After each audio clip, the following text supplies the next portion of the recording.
Welcome to the Players Ball Podcast for AT Aliens by AT Aliens. I'm your host, MB the Great. I am not. My name is Marcus. His name is Matt. We go by Alex the Great and MB. Sorry about that. Um, we had a very riveting text chat going on earlier today that we're gonna feature in Spaghetti Junction. So let's dive in. We got traffic incoming covering all the biggest news in ATL sports, no matter the lane, no matter the highway. Let's get into it with Spaghetti Junction. The NBA finals are going on. There's a lot of sports that are playing. The Stanley Cup finals going on. There is news. We did get some news around a potential expansion team in Atlanta. Um, the Gathering, I think it is called, right? It got approval. So you were talking, it's more of a formality that a team will arrive now that they have a hockey arena approved. We don't know when it will be, but it shouldn't be long. We got the World Cup coming. The Club World Cup is here now. We got the MLB All Star game coming in July to Atlanta. So the city is booming. It's the sports capital of the world. Um, what is not being played right here, right now, is the NBA Finals. It is between two teams, OKC and Indiana, small market teams that in our text group there was a lot of passion there, and no one, not a single person in this group of 11, 12 guys is a fan of either team. Now I think we definitely have established that there are some fans of player singular on OKC. That brings us to the discussion of the day, Mr. Shai Gilgeous Alexander, SGA. Your brother from another mother. My cousin from another wasn't. Is he a superstar? I think so. I think he's one of the top talents of the team. I'm a fan of Shea overall. Um, I drafted him with my first pick in our fantasy basketball league this year. So yes, I think he has reached superstar status. I'd agree. Right. He's made it. He's top five talent in the league, in my opinion, and he deserves the love and the hype that he's getting. There are some caveats to my taste for him. He's a superstar. I'll say that again for you, Theo. SGA is a superstar. He is a top five talent in the league. I do not enjoy watching the games that he plays in because of the officiating and the fact that I do think his newly bestowed nickname of the three free throw merchant is completely accurate. And I got to stand on it, man. He hunts fouls. He's very good at it. There was a point made in the chat that uh, whenever I have an opinion that differs from really Theo, but several others, they start with the Trey Young hate. Because I am a Trey Young loyalist. I'm a Hawks fan. I'm gonna stand by Trey.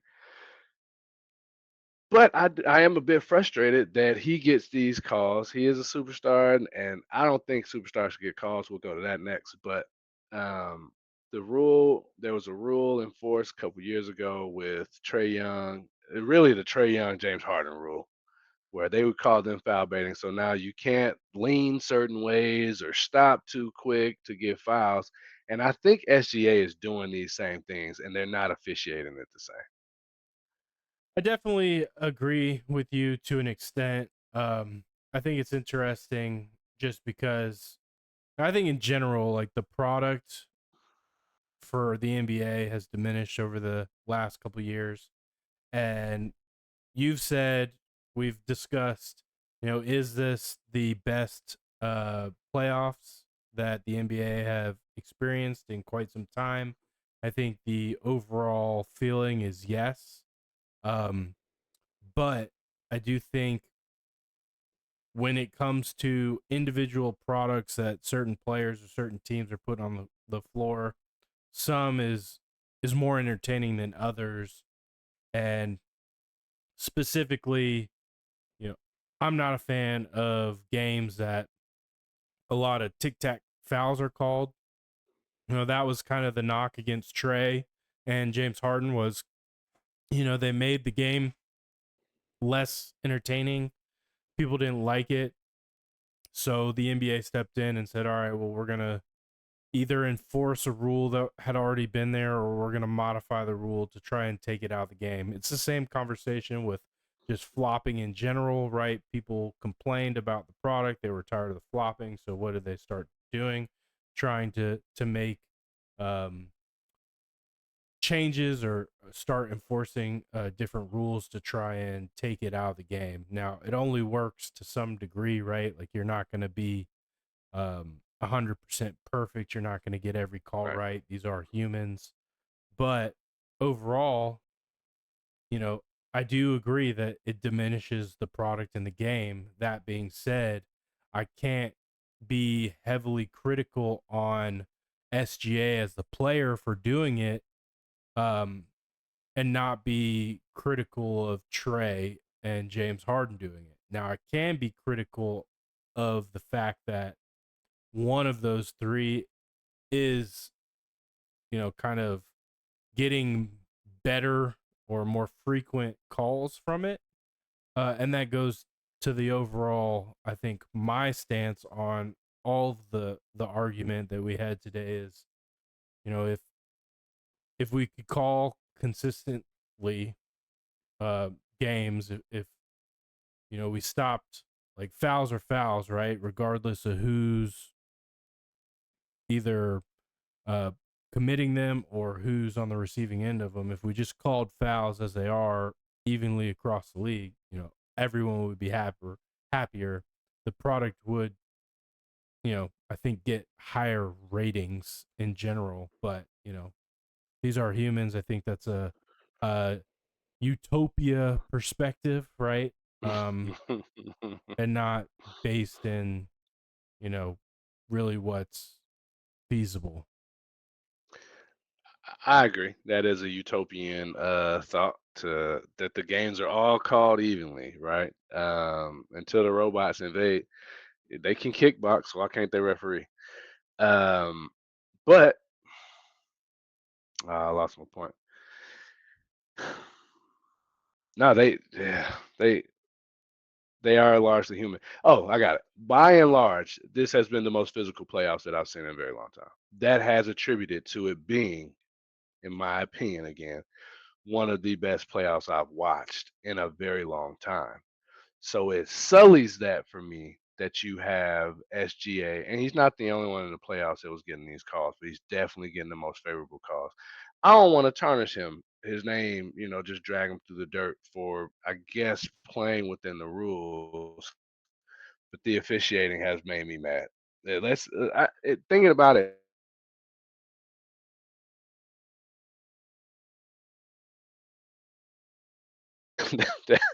that group chat. I guess it would be more that human aspect of the referees that I'm upset with, and less SGA. He ain't blowing the whistle, right? And I think that maybe he has a hand in that because the other thing that we talked about was he doesn't really argue calls, whereas Trey gonna yell at the referee. We seen Trey. he did a he did a 2 foot chest pass to a referee. Then he did a yo-yo dribble to another one before getting kicked out the game. So we know Trey, and I get it. Him and the referees don't have a any camaraderie. They are coworkers in every sense of the word, but they don't get along very well. There's not any love lost between Trey and the referees. Trey HGA don't do that. Trey definitely has a complex for sure, right? Like he got that little Yeah, man syndrome, which I think is hilarious because he's probably average height for a man, right? I don't know how tall. How tall is Trey? Like 5'10"? I think he's like 5'11 and a half. Yeah, so he's like average height, but he plays in a world where the average height is much taller, so he somehow still managed to develop little man syndrome. Um, Well, you gotta think about it. He's been in that world for yeah, so yeah, much of yeah. his No, life. for He real. legit is a little man, right? Even if Yeah, he's taller than, it's that warp almost perspective. everybody in that group chat. Yeah, for real. But it's like I said, it's that warp perspective because his surroundings are just different than most people. But yeah, I think it definitely is to Trey's detriment that he's constantly in the officials, instead of get running down and playing defense, he's yapping at the refs, or instead of just playing his game and continuing through plays, he kind of throws a tantrum. Is what my opinion of it is on the court. And so the fact that SGA doesn't do that, I do think changes the fans' perspectives of what he's doing, right? And he even came up several times in our discussion today that I think, two individuals specifically were willing to look past um, some of the foul baiting because he plays through the whistle. He doesn't argue with the refs. He plays defense, right? Like those were points specifically pointed out in a rebuttal to the Trey argument. But at the end of the day, I think, what matters most to me, what matters most to you is that the officiating be more equally applied. But that's a problem, I think, in all of sports. I think it's not unique to the NBA. I do think the NBA, it's maybe um, we're more heightened or more aware of it because of how much of an impact it can have. But also the fact that there have been so many controversies throughout the history of the NBA with, you know, betting and essentially refs being bought and paid for, and openly admitting that the league gives them certain things to emphasize each game. So they are rated, or they used to be rated, based off of how they called those emphasized points. And to me, that's just manipulation of the product, right? There's a name that I think, and a moderate basketball fan will know is Scott Foster. He was refereeing that last game. The fact that we know referees, I don't know a single. Oh no, I know Ed Hockley, and his son is a referee now. Um, but when you know a referee's name, I would say generally that's probably not to their. It's not a positive thing. Ed Hockley, he had the guns, but he made some bad calls, man. And Scott Foster, we can get CP3 on the pod and see how he feels about Scott Foster. That's probably the most appropriate voice. But yeah, they got to do better, and I don't know how to fix it. I don't have a solution for it. I don't think that robots can referee just yet. No one is kind of scary, man. Have you seen these robots that are toting guns? No, I don't want to. Not these are not dogs, right? These are the humanoids. It's about to go down. We don't want them on the basketball court. um, but that takes the arguing with you're not gonna argue with a robot, No. right? I know it's happening. This it's But probably at gonna that happen point, much sooner and later in baseball with the strike zone. I've seen some analysts very upset recently. It was a Braves game. Same pitch thrown, the exact same place was called, and it was a full count. It got a strike earlier in the count and was called a ball to walk a player later in the count. I don't want to pivot off of basketball. I know it's still Oh a yeah, it's still a referee discussion. I want to make a point regarding baseball. I do think from the perspective of influence, a ref or like an umpire calling a strike zone is way more impactful on the outcome of the game than even oh a yeah. foul call in the NBA, just because it completely changes the batter's approach, based on, what the count is. If they saw a specific pitch that they thought was a ball that got called a strike, now they have to, you know, mentally prepare and basically assume that that's going to get called a strike again if they see it, so they start chasing things that are bad pitches. Like, it completely disrupts the flow of what a batter is trying to do. Yeah, no, I can see that.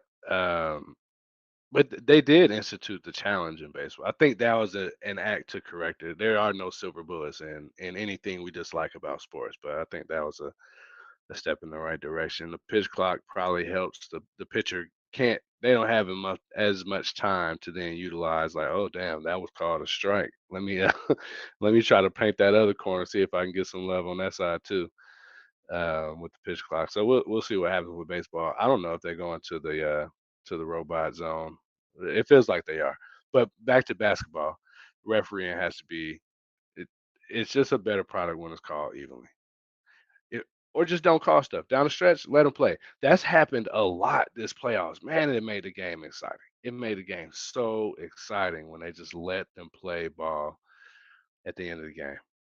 Don't that last game, man, it took like 10 minutes to finish the last 2, 3 minutes of the game just because they were constantly at the line.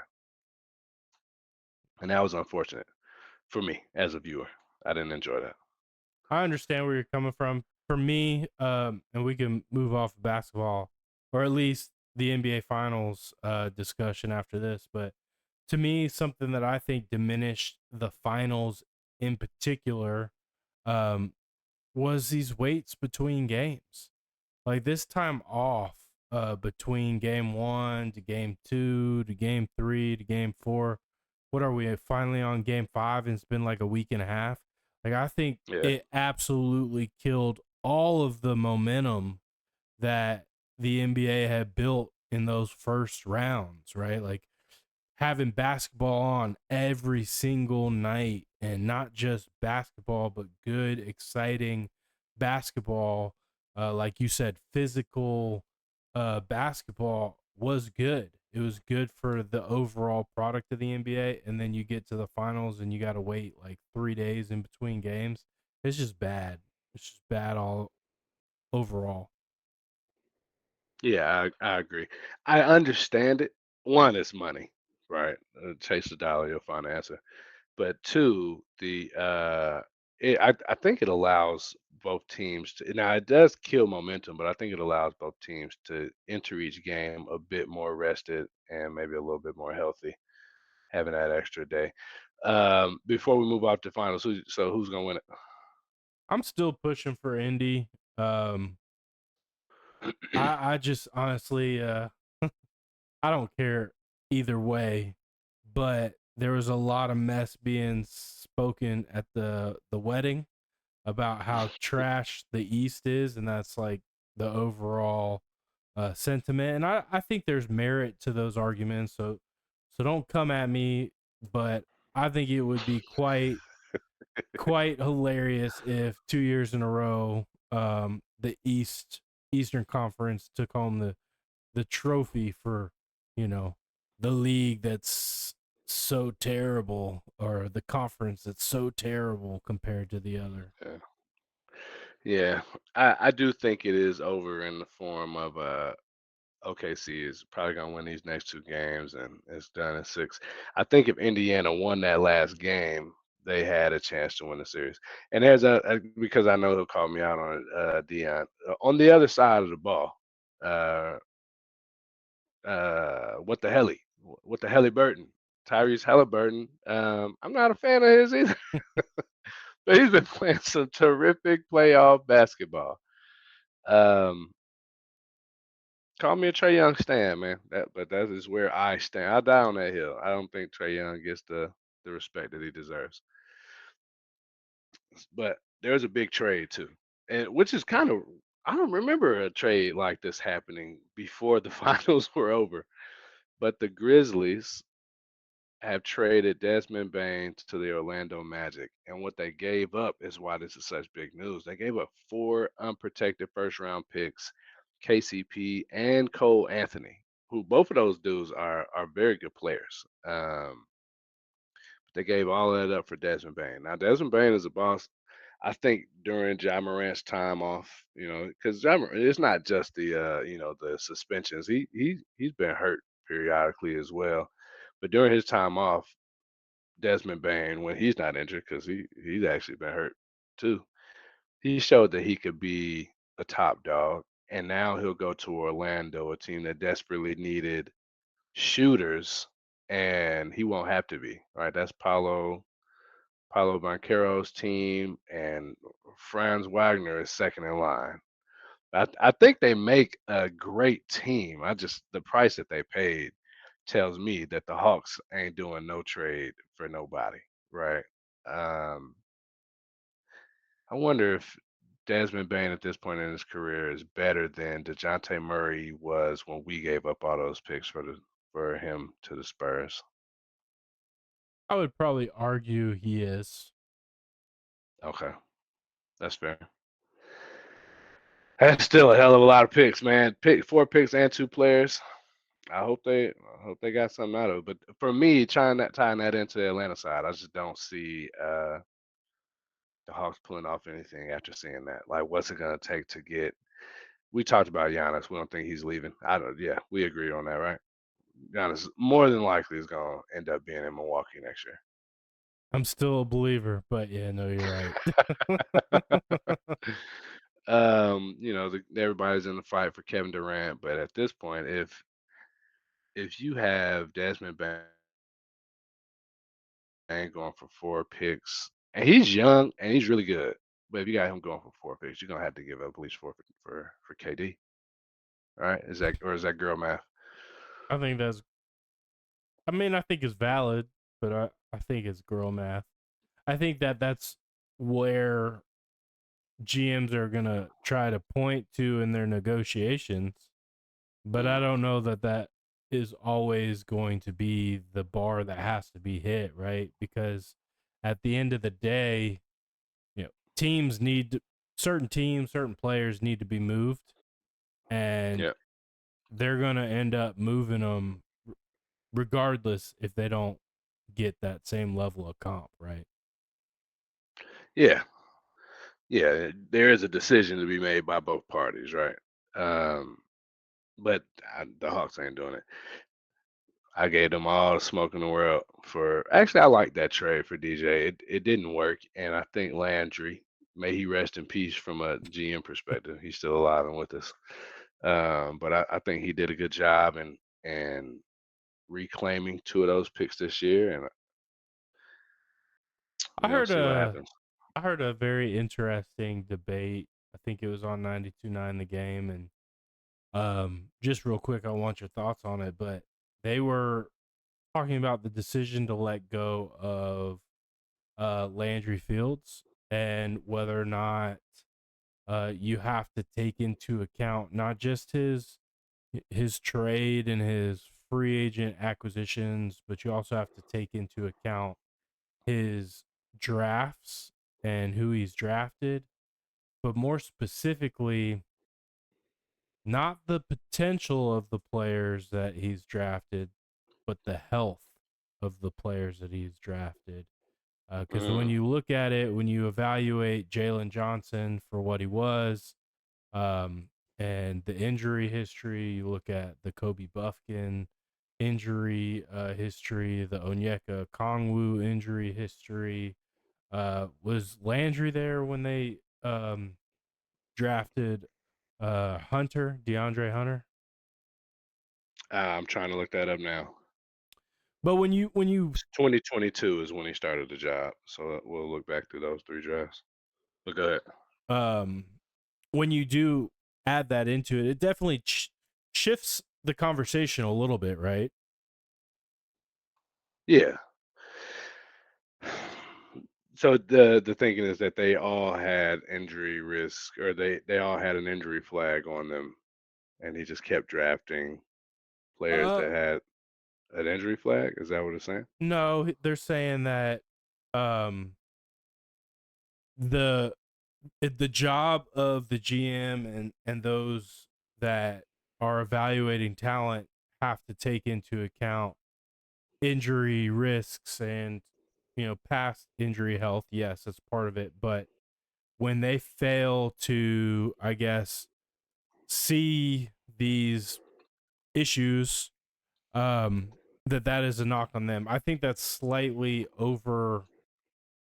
Like, I think it's a slight reach, because to to predict someone getting hurt is impossible, right? So to knock somebody for someone getting hurt when it's an unpredictable, part of the game, I think is silly. But it does, raise a flag. Like, this has been a consistent theme amongst players that we drafted under his time here. So So it does seem like most of those players weren't drafted under him.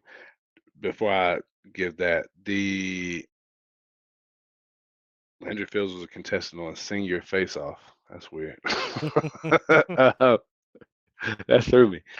So if a player has an injury history in college, I think you can use that to evaluate, where they will be in the league. But yeah, if none of these players had injury history and they just happened to get injured, I agree with you. But if they did, which I don't know if you said, um, and he just kept drafting players that had, severe injuries in college, but they were really good, that is a problem.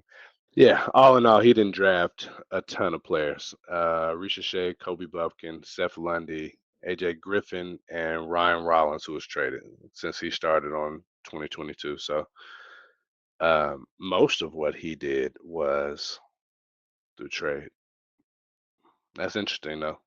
I felt like it would. I don't know why I felt like it was longer with Landry.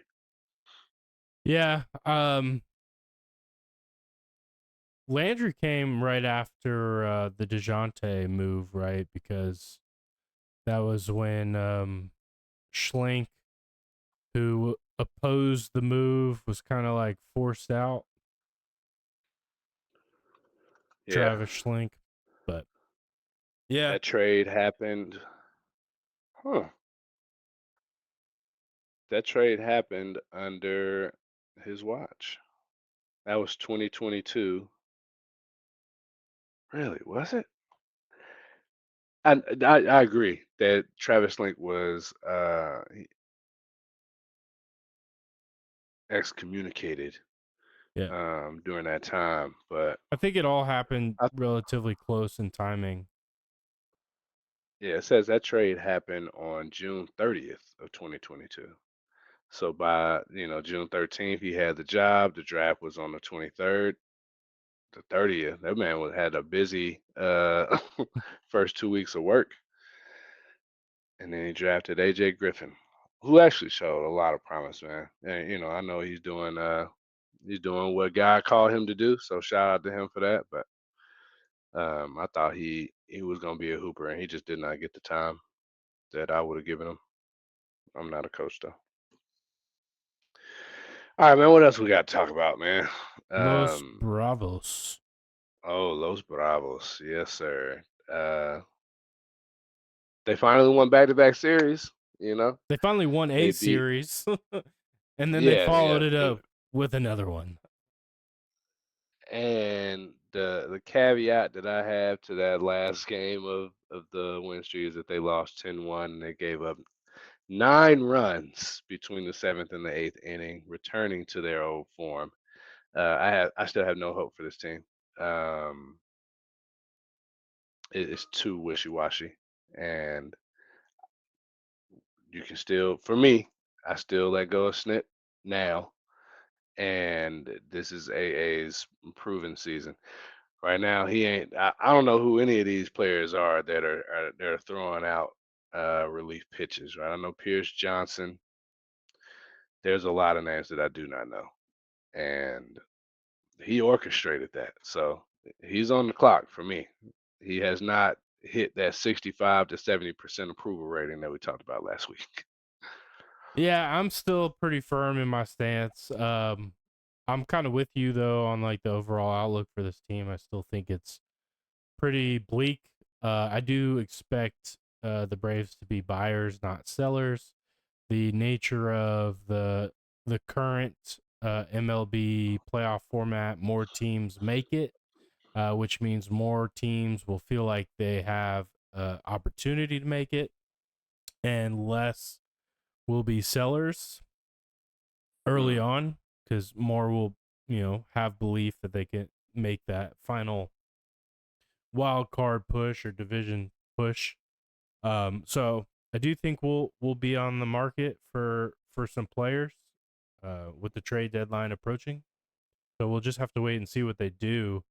Um, I will say on the positive side, the series we won in Milwaukee is was against a team that's currently vying for a playoff spot. So it was at least good competition. Whereas the game against the Rockies that we dropped 10 runs in the last 3 innings, that is a basement dweller of a franchise.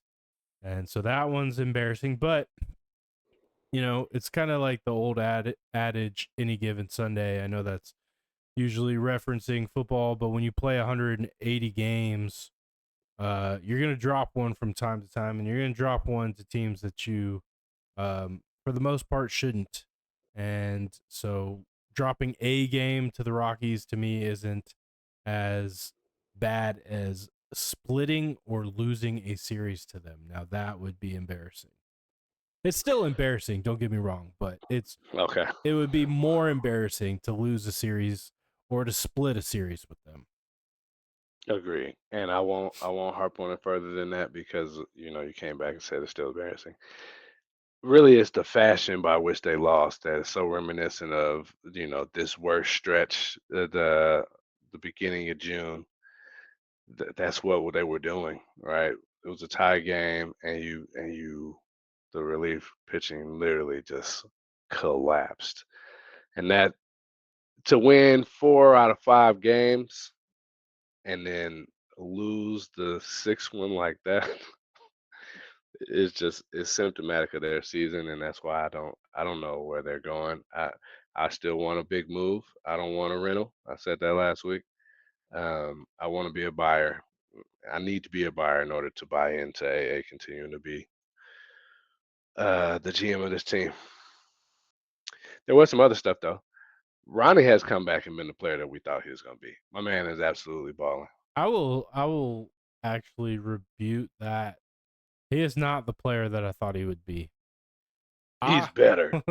No, no steals. But go ahead, go ahead. I cut you off. um, so I think I shared with you stats on players returning from an ACL, where the following Yeah. season there's a huge drop off in production, and it usually takes a year.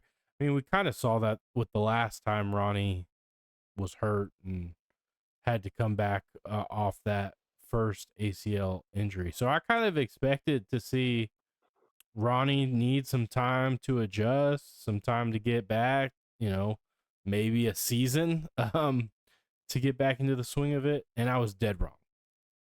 Mm, Um yes, you were. yeah, I don't want to talk about it too much cuz I don't want to jinx it, but your boy is balling. um He's balling. Money Mike has been playing over the last couple games. He's been playing good. He's hit some. He's hit a couple of dingers. He's always been a star in the outfield, but I think his bat is waking up a little bit. Austin Riley has played pretty good all season.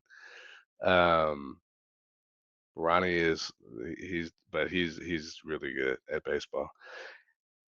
All that said, don't seem like it's enough.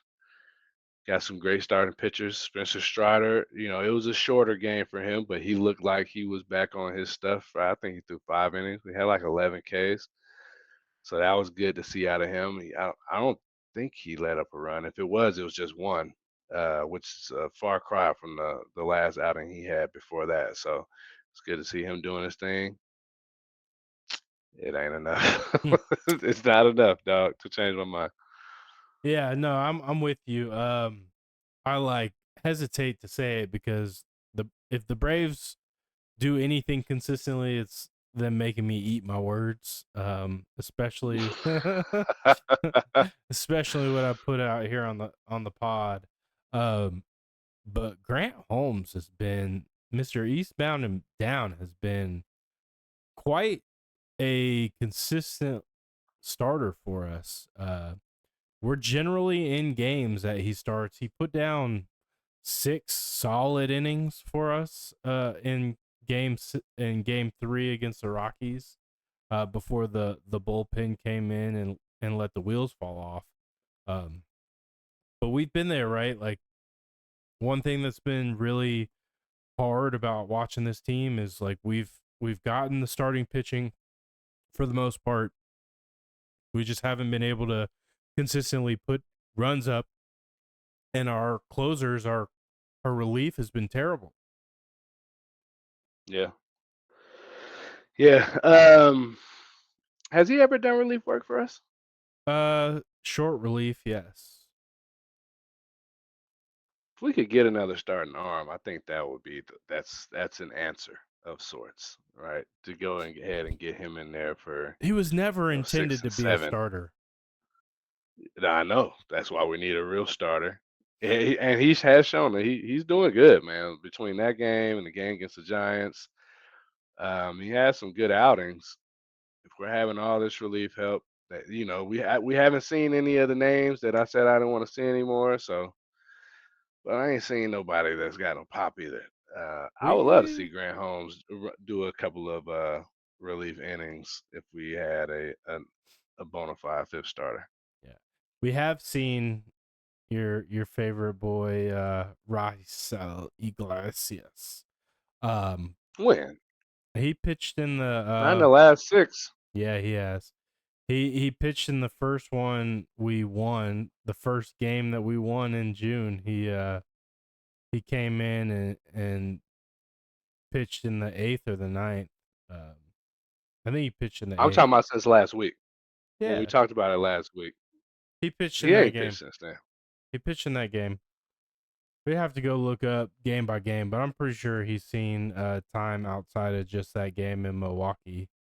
Um, but there is one thing on the horizon for the Braves that we haven't really talked a whole lot about. I think you probably know my stance. I think I've Mm. mentioned it, but uh, Jerks and Profar is getting ready to make his. They call it rehab, which I think is kind of funny because he's not really rehabbing an injury. But he's going to start making his preparations pretty soon to be able to play again for the big club as his suspension's about to end. Yeah, I would expect this a much shorter rant for him if he's been doing what he should have been doing. PEDs. Right. Well, i- if he can get away with it, obviously he can't. So now I'm curious of what they're gonna do with that. What He's would not you do? trade bait.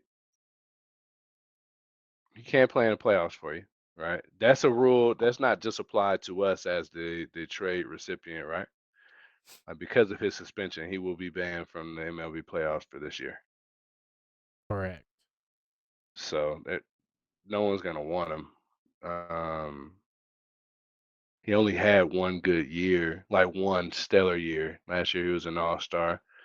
Before that, he didn't. No one was checking for him. I didn't know him. I don't go very far outside of Atlanta, or at least the NL East, as far as baseball is concerned. But I didn't know Jerickson Profar before last year. I did know him last year.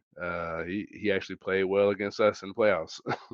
The two games that we got. So, um, but not being able to play in the playoffs, not knowing, how much of his statistics were juice last year, there's nothing that you can do with him. You can cut him. The baseball money's guaranteed, right? That's sunk cost. Do Maybe if you need a roster spot, but do you play him?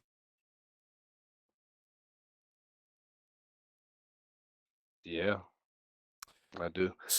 Especially since I don't have a whole lot of hope on the season, right? You play him so that if he does perform for whatever it is, 80 games, you can get him out of there then, or at least you know what you're getting next year. Yeah, I kind of changed my stance on that a little bit. I'm in agreement with you. Originally, I'm like, no, you don't play him because if he's a big piece of what drives you through the playoffs and then you can't play him in the playoffs, you got someone you got to throw out there that, you know, doesn't have rhythm, but at the same time, my expectations on this team are so low that it's like, might as well, I mean, like you said, you're paying them, so you might as well throw them out there and see what happens. But I did look it up. Rysel pitched in game one against Milwaukee and game one against Mm, the Rockies. So he's pitched two times in the last 6 games. Uh, damn. so See, that's why I'm still calling for Snit to be fired. That man should be gone. Did you see Orlando Arcia?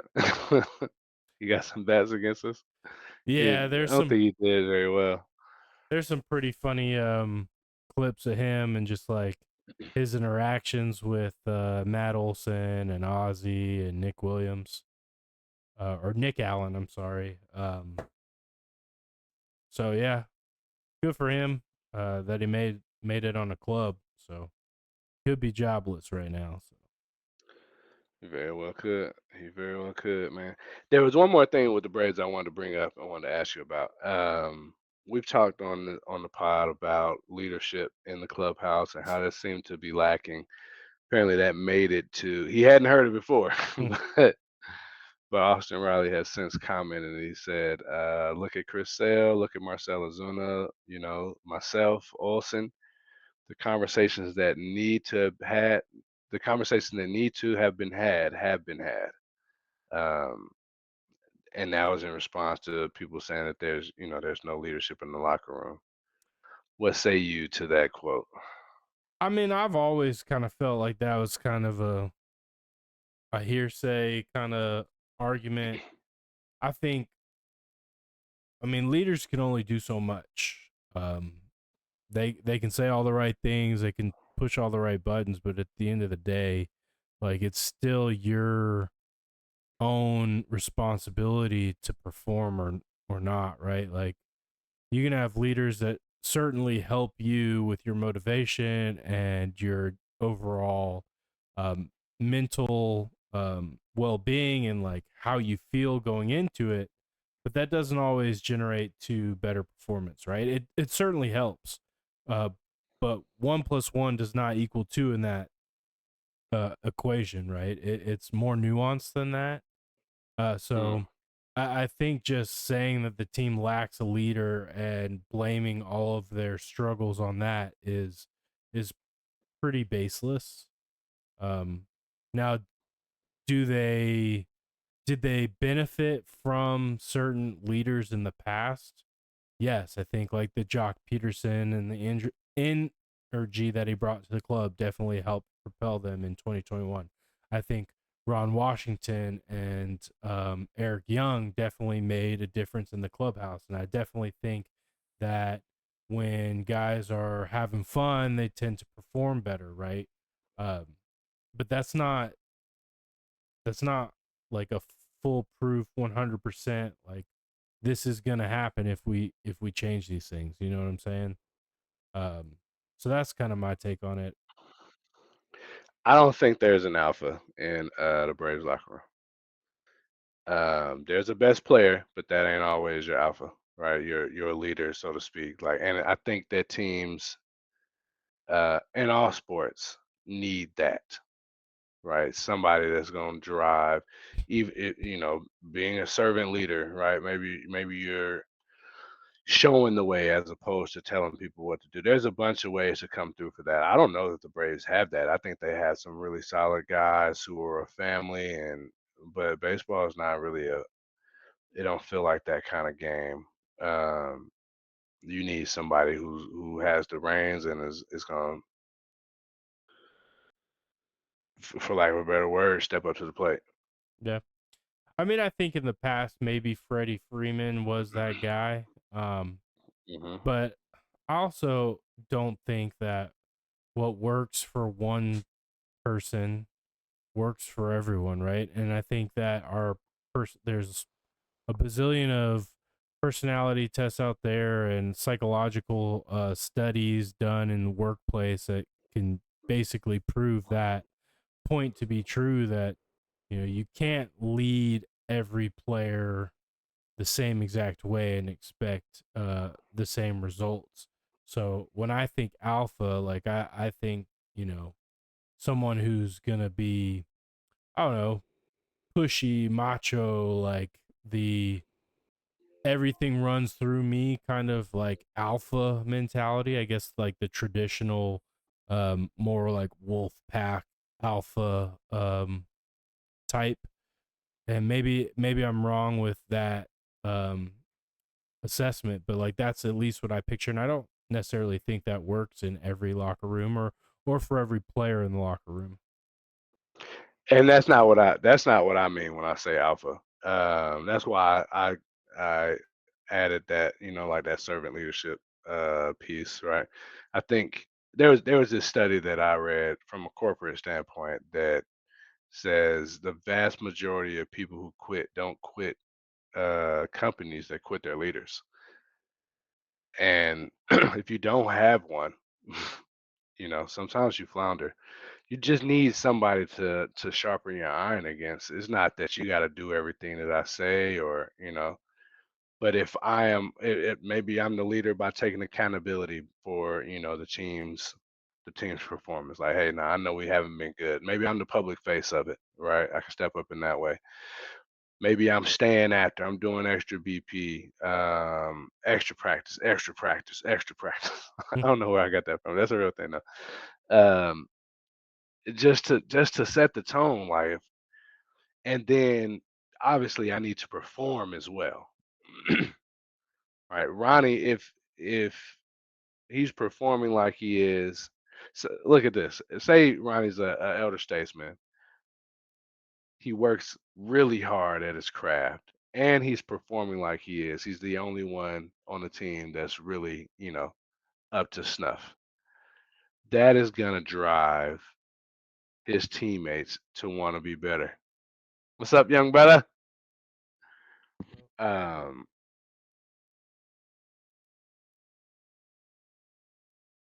he's getting so big. That's gonna drive his teammates to want to do better, right? Just seeing him go through the motions and having that success. Now, for Ronnie, it feels like it could also just be like his natural born talent, and he might not have to work as hard as everyone else does to do what he's doing, and maybe that just doesn't come off like I would want it to. Not in a negative way, but if you see somebody out there earning it, you're gonna want to earn it with them. Somebody that's worth their weight in gold will. And I don't know if the Braves have that. Somebody that can lead by example or lead, because they're not following Ronnie. He's killing it. So they need somebody to lead by example or to be the face, and they don't have. That's what I mean by alpha. Just to clarify that. I think this kind of solidifies some of your feelings in general, but for me, at the end of the day, um if nothing else, like that person has to be snit. Mm, yeah, Yeah. fire him. No, Get him I out of got love here. for get him out of here. I got love for Snip, but we need change, man. I don't know what's on the horizon for the Braves. Oh, don't touch that dial. Let's press that button. Let's get on this elevator, man. From the parking garage to the penthouse, no one takes you on more highs and lows than Atlanta sports. Let's me, you, your mama, and your cousin too get on this elevator. Don't touch the button. We got you locked in.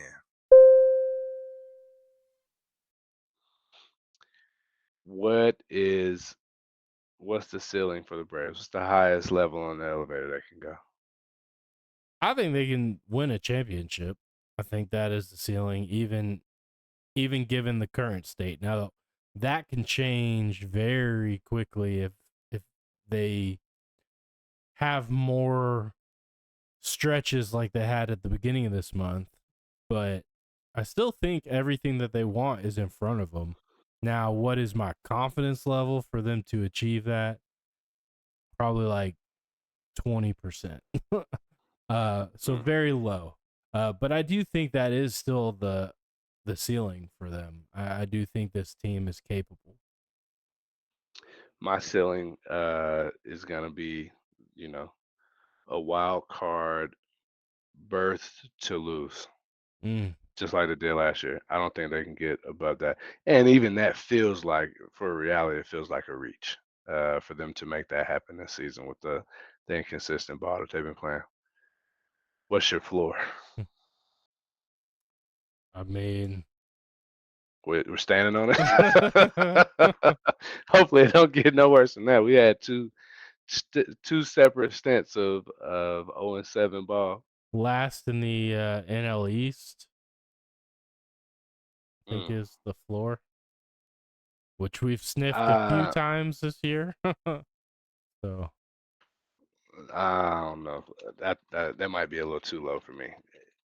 I think we're a ways away from the Marlins. Yeah, we're oh nope. You're right, sir. We are third in the NL East, but we're a game and a half above the Nationals and 2.5 games above the Marlins, yeah, no, which like is it's a just so legit trash, possibility, bro. man. Yeah, it's a Okay, I scary agree. world. Scary world. That is the floor. So before I know we were gonna, elevators kicking it a little different. We're still gonna do highs and lows, but we were also wanting to, kind of give some ceilings and some floors on some of our teams. Before we answer that same question about another team, what's your highs and your lows for the week? Oh, my high for the week. It just happened today, right? I love a good sports debate, and I was one of the main participants today against our brother Theodore, and I enjoy it. It's a lot of fun, right? And the only time where I really wasn't texting, full disclosure, was when I was on a call or I had a task that needed immediate attention. It wasn't a strong day otherwise. Hmm. That would be my high. I enjoyed that. It's like what we do, and I know we've talked about featuring some of the fellas on the pod. Um, that was a little microcosm of what we do, and that's why we do this because I enjoy it and you Yeah, enjoy it's something we've it done, as a group forever, right? Like we had these forever. debates at the lunch table in high school, right? So, Right. it's a part of us. It's a part of who we are. It is enjoyable. This is why we do what we do. That's why it goes family, God, sports, or God, family, sports. Yeah, yeah. Hold on, brother. Yeah, God first. God, You get family, that umbrella sports. right. Sorry. But yeah, no, I can feel you on that. For me, my high, and please, please, please, please don't make me eat my words because it's been going so well that I'd hate to see a reversal, of course. But my boy Ronald Acuna Jr., he got Player of the Week. Your boy is hitting Mhm. 390. He's got 7 dingers. He's got 13 RBIs and 30 hits, and he's played what? Like I don't even know if it's 20 games at this point. Yeah, I don't Um, know. so he is on fire. He is La Bestia, for a reason. Uh, I love every time he hits it and he knows it, and he's just like, "Come at me, man! Like, get some." Just watching it, does his little, shoulder shrug, throw the grenade, cover the ears, you know, fly birdie fly, all of the antics, man. I love it. So his performance has been rather refreshing on a rather dull, or not dull, but a rather gloomy, uh Tragic. yeah, tragic season for the Braves thus far. And I want so bad to see Ronnie get to showcase that in the playoffs, bro. Like the MLB, like the NBA, October baseball, bro. It's just something about it. It's so exciting, and it's only really exciting for me when my team is there. Now, I watched the World Series. It was a good series. Freddie played his ass off, but man, I want Ronnie because he hasn't had right. He's either been doing it and not had the support to win the series, or he's been hurt. I want him to get to the postseason and really be able to explode. There was a game 2 years ago, maybe three, where we faced the Phillies in that series, and they ended up coming out on top. But there's a play at the plate where it was to win the game, ninth inning, not to win the game because we were in Philly, but to go up, and bases were loaded, and he cracked that ball. He hit the shit out that ball, man. But go over it. That would have been a moment that I think might have propelled us to the World Series. I think they went that year. If that gives you a clue to the timing on that.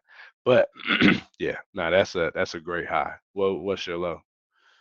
Um, so we joked about it in jest, but that is, we love it. It's part of your high, but it also can be a low sometimes when things start to get personal. And I feel like there were some personal attacks made towards some of our teams. I'm not gonna name names or put anyone on blast, but instead of making comments that prove points, it's let's bash a fan base, specifically Hawks fans, and call them delusional or whatever words were Well, used. I'll say his name. Theo Aloysius William Tate is his name. And he accused me of having tactics, right? Like I'm just this masturbator or master debater. This man does the same thing every time. As soon as somebody disagrees with him with any level of standing on business, he just wants to assassinate the character of the teams that they love. And then I'll say that to him. He'll be like, "Oh, but you a Laker hater," and I'm like, "I've never hated the Lakers. I had the Laker shirt from Pom Pom when we was kids. I'm a big fan of Kobe Bryant. I sat there on the couch and watched his final game at Staples Center when he won 60. I never rooted against the Lakers. He makes it his business to hate all Atlanta sports teams, all of them, All of them. and he brings it out constantly. All of them. He brings it out constantly whenever we're having a sports debate, which is cowardly in my opinion. Stick to the topic, man.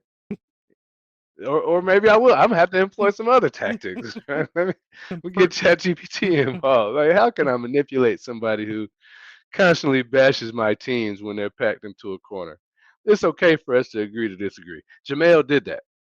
I said, and I stand on it. Trae Young is the best facilitator in the league, and when I say facilitator, I mean point guard. Those are one and the same to me. Jamel said, "Hey, we're gonna have to agree to disagree." Theo says, "Hey, you're stupid and your team sucks. Go jump out a bridge, go jump off a bridge or something." I'm like, ease it back, man. Trevor Lawrence's ass. No, I'm not gonna go down the road that he goes down. Trevor Lawrence, I don't think he's highly touted as he came out, but he's solid. He's slanging that rock. He get them yards. We'll see what he does with the dance machine, I am a Travis Laker Hunter. hater. But he's constantly slanting. You say you are? Oh Yeah, yeah. I mean yeah, you are. Yeah. I am a Laker hater. But I still I'm with you on some of those points, right? It does feel personal when it's not meant to be. And like there's nothing but love, right? I I've known Theo for the greater portion of my life. We've been friends. We've been homies since second grade. Like that ain't gonna stop. Yeah. Um, but like just because And he you ain't gonna change. just because you don't like my teams doesn't mean you need to come at them. When the debate really wasn't even. I mean, in some cases, when we were talking about Trey, right? Like it's Hawks relevant, but other than that, like it didn't add anything to the debate other than a little spice, feel a little bit of passion. And the spice is good. The passion is good. He is who he is, Yeah. man. You know, that's who he's always been. Um, weren't you there that night with the we were at Studio Movie Grill in Peachtree Corners. It wasn't Studio Movie Grill at the time. Oh, it was Peachtree Cinema. And at that time, I think they had been acquired by an Indian businessman. So they started to show the Bollywood movies in Mhm. some theaters, right? They have all the new releases, and they have a couple Bollywood movies. And there was a night where were you there? Do you remember this? I don't know where you're going because there were so many nights we spent at The the check, Peachtree Cinemas. the check your boy out. Oh yes, yes. And we'll leave it there. That happened today. Uh, he was talking about. I made the comment that his memory was mishappen. He's like, "Oh, don't act like you weren't," and I was. I'll stand on that. I came from the house. Me and Brittany was chilling. It was a nice night. But he to my point, he misremembers things to his advantage. He says that I like to switch the topic to my advantage. That's what I would say about him. I would say we all have tactics. I think when you call out certain things as tactics, it sounds ugly, premeditated. But no, like I just think those quote unquote tactics are just a part of kind of who we are and how we process information, how we dissect certain things. It's not meant as any kind of mode of manipulation. It's just like we have a certain way of going about business, right? It's the proper name for it would be a strategy because we are all interested in winning. It don't matter what we're talking about. If I think that my point is right, I want to get my point off. I want you to believe what I'm saying. And we don't always arrive at that. That's why sometimes you do have to agree to disagree. That's just not something that Theo and I do on a regular basis. We're gonna try to beat each other into submission. And it never really settles. Yeah. But that's my brother. What is your low for the week? Uh, that well, not really. No, it contributed to the fun, so I can't say that was my low. I know we were talking about it before, and I made that joke, right? My low is Theo. No. Um, my low for the week. I don't know. Seeing that Desmond Bain trade was kind of eye opening. I like the team the Hawks have now, but they're not championship bound by any means. Especially now that Orlando got better. So yeah, I don't think we get no pieces in. We got to draft extremely well. We got to use them 2 first-round picks to get players that are going to play this year. And that honestly, that hasn't been something that Quinn Snyder has shown that he wants to do. He don't play rookies, which is dumb. I don't. Um, he's on my list to be fired too, man. I'm ready to cut bait with everybody. Weren't you I'm ready to? keeping Raheem and I'm keeping Scary Terry. You were ready to fire Raheem last year. The only person you weren't ready to fire was Terry Fontenot. Yeah. Yeah. Nah, so we can check the tape, and I will. I never called for his job, but I said if there was anyone out of the two of them that was gonna get fired, it would be Raheem because Terry has delivered over, and I know you feel it now. I'm still basking in my post-draft glow with them two edge players that we got coming in, man. Uh, Perfect transition.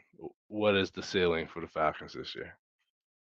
Not wins and losses, because we obviously will do that. But how high can we fly? I think a Super Bowl is within reason.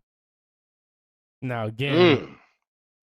like we're talking about ceilings, right? Like the sky is the limit. What do I think? Like the actual ceiling should be, like what should the expectation level be set? Like how high should that be set? Playoffs or bust, baby. Yeah. Yeah, and I would say that's below the ceiling. I think that is our reality. I think the ceiling is a playoff win or two. I hate to say it. The Eagles are still the toast of the NFC, man. I don't. They're gonna be tough. They're gonna be tough to beat. Yeah, for sure. I mean, you gotta. I mean, they're the champs until they're not. Right? Someone's got to take the Right. belt from them. They're not going to give it away. They're not going to hand it to anybody. But we beat them last year, right? We can do it again. We did. But I they mean, got a bunch of players that are nowhere near their peak or prime, and yeah. they're just gonna get better. But you're also talking about As a complete unit, I think they're really really good. But you're also talking about a single game, right? Like all you got to do is win 4 quarters. You don't have to win what 16 in the NBA or even in baseball. You got to win um what is it? Yeah. 37 innings. Like no, just 4 quarters, right? Just one game. That's Just 4 quarters. yeah. So I think it's possible. That's a solid point. Super Bowl is the ceiling. I'm back. I'm back. I'm with you. The floor. What's the worst case for the Falcons? I think second in the South, second Hmm. in the division. I think that's worst case. Maybe I third. think Carolina's going to be, I think, sneaky good. And then Tampa Bay is I going to think be so too. good. So I would say worst case scenario, we're third place in the NFC East, South, NFC South. So Yeah. I'm gonna jump on that too. I think I'm with you on that as well. Yeah, third place should be the worst case scenario. Um, and I'm gonna stop there because like you didn't want to talk about La Bestia. I don't want to talk about Big Penix, man. I really think that kid, he's gonna shine, but I don't want to jinx it, right? So we're gonna leave it there. We're gonna see what happens. We do need to do that soon. The draft is over. OTAs have begun. We got to get We're it gonna on the get that schedule. win loss out there to y'all next time. Yeah. Yeah, we need to get out there to some of those open practices, maybe film some content, get some footage, discuss it. And then you brought it up earlier. Um, I'm planning on checking out the All Star Village, whatever they're calling it, for the All Star game when it's here. So definitely think we have some cool content, some cool experiences. Just loading um, should be coming soon because I mean both those things should take place in July. So right Yeah. around the corner. Yep. Yeah, man. All right. Well, we're gonna put those things on the books. We'll invite folks out there. We can argue with them on the vids. Yeah, it's We'll time. go from there, brother. We gotta bring y'all a guest. So when we're off air, we gotta line something up. We won't be producing a podcast next week because I will be on the ocean, enjoying some time with the Hmm. family. Hopefully, enjoying the weather. Some time away from work, man, it's needed. But we'll be back with y'all in 2 weeks. We appreciate the love. We appreciate the support. Do us a favor, smash that subscribe button, hit that like, comment, and we'll see you on the next one. Peace. Peace.